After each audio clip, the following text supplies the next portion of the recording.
Hey everybody, it's Neil Weichel with the Neil Weichel Group. As we come to the end of 2025, it's that time of year where a lot of people will make predictions. I'll join some of them and make a few here. I think it's pretty easy to say, though, that not many of us would have predicted last Saturday night that the Los Angeles Dodgers in the ninth inning would come back and win the World Series, but fortunately they did, and a lot of us are excited about that. And as we look at being a fan of that team, you could probably predict future success, right? Well, when you look at real estate, it's maybe a little bit different. At the beginning of 2025, quite honestly, I would not have predicted as many price reductions as we had. We had a lot of them.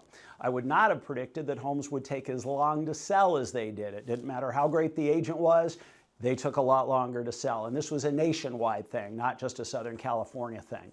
So why is this happening and what might happen in 2026? Well, first of all, let's look at a few things that I think are important. Number one, if I were to take the years of 2019 to 2025, and I'm going to put a graph up for you right now, we had the highest appreciation for homes that we'd had in any 5-year period in the last 40 years, meaning prices went up a lot during that time frame, and in fact have actually inched back down a little bit if you look at 2025. So affordability is the issue. When we ask ourselves, gosh, why is selling a home more difficult than it used to be? It's because affordability is a significant problem in our country.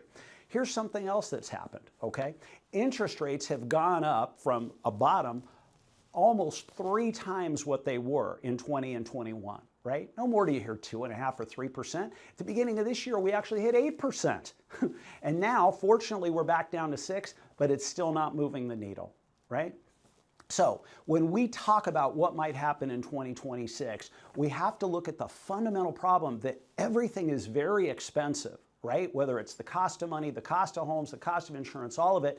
And it's very unlikely that next year is going to be much better than this year. So what was this year? This year was the 3rd year in a row where we had a record low number of transactions.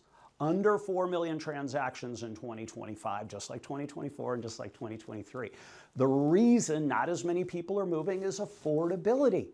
Everything comes back to this cost of home ownership, cost of real estate, right? So as we look forward and we talk about predicting when prices might go back up again or when the market might pick back up with more transactions, it's unlikely to happen anytime soon. In fact, one of 3 things would have to happen for the market to turn around. Number one, prices would have to come down basically almost 40% for affordability to be back where it was, or interest rates would have to come back down into the 2s, or household incomes would have to go up almost 50% nationwide to make the cost of home ownership today affordable again. In Los Angeles County, less than 2% of people under 30 can afford a mortgage today. Less than 2%.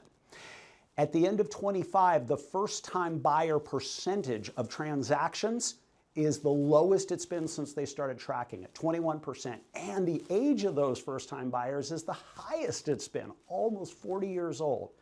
All this tells us one thing: affordability is the problem, and until we fix it, we're going to be much like where we are today. Thank you.